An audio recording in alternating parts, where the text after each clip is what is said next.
Very interesting concept that we're talking about here, and something that has made me really think about things as well, actually. We're talking about the way that we might be able to produce fruit and veg changing kind of forever, and looking into the fact that ancient varieties of fruit and veg might be more nutritious than the current varieties of. I'm actually quite struggling to get my head around it. Can you explain the background to this kind of theory? Certainly, it started with the thought of the Stone Age diet, sometimes known as the hunter-gatherer diet, Yeah. and how it might help us eat more healthily today.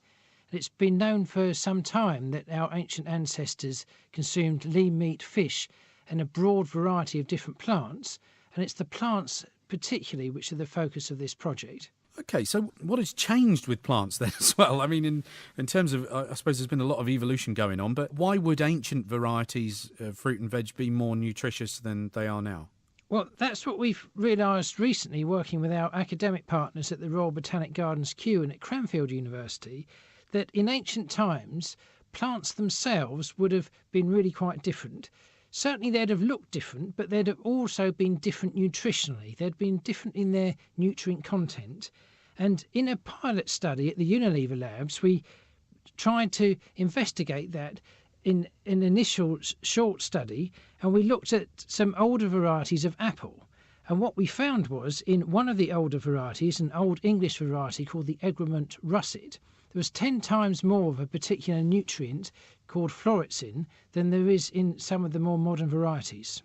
So this is quite interesting, because normally to have this kind of conversation about a fruit or a product or a cereal or whatever it might be, we'd be talking about them being modified biologically or something. But is there any way then we can get back to growing more ancient varieties of fruit and veg? Absolutely, you could, and that's one of the visions that we've got for this in the future. So what we're planning to do with this project, so that we're just announcing this month this new project which starts, it's part funded by the Technology Strategy Board and runs for 3 years.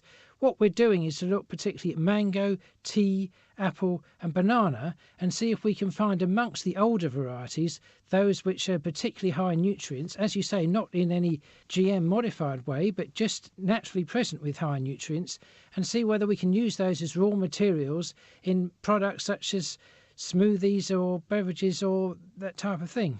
Fantastic. Yeah, and I guess there's going to be then an interesting commercial element to that as well. But one interesting, this is probably an impossible question for you to answer, I don't know, but would the flavour of those fruits be different? They definitely are, and you have to speculate, and this is one of the things that excites me working for a food company like Unilever, is very often the improved flavour goes hand in hand with the improved nutrition. So, for example, we're working on older variety of apples and we're looking at the nutrient content, and just around the same time we happen to see one of the UK celebrity chefs write a full-page article in the Sunday Times that he's growing an orchard particularly for the old variety of apples, not because they're nutritious, but because they tasted so good. We thought, aha, Right. we've got something here it's very exciting for foods companies. You've got something that not only tastes good, but also is rich in nutrients. And it's for that reason that we thought we'd try and set up a project to look at some other crops in addition to apple and see what we could do in terms of raw materials which are tasty and also nutritious, and see if we can design them into some modern day food and drinks. I think that's really exciting.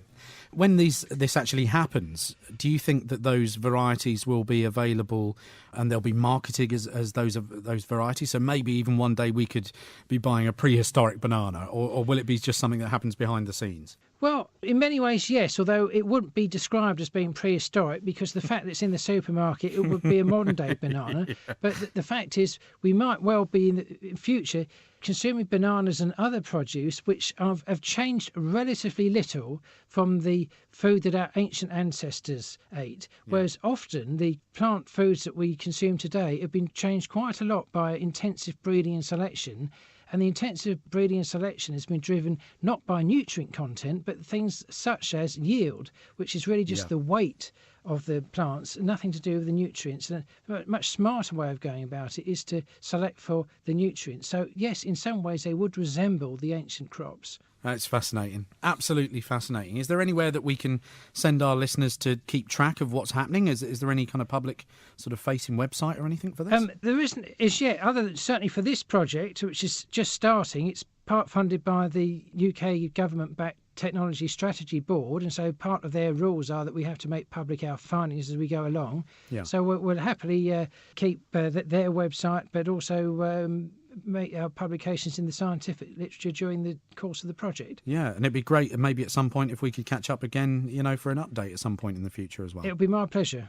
Lovely. Dr. Mark Berry, thanks for joining us on the show. You're most welcome.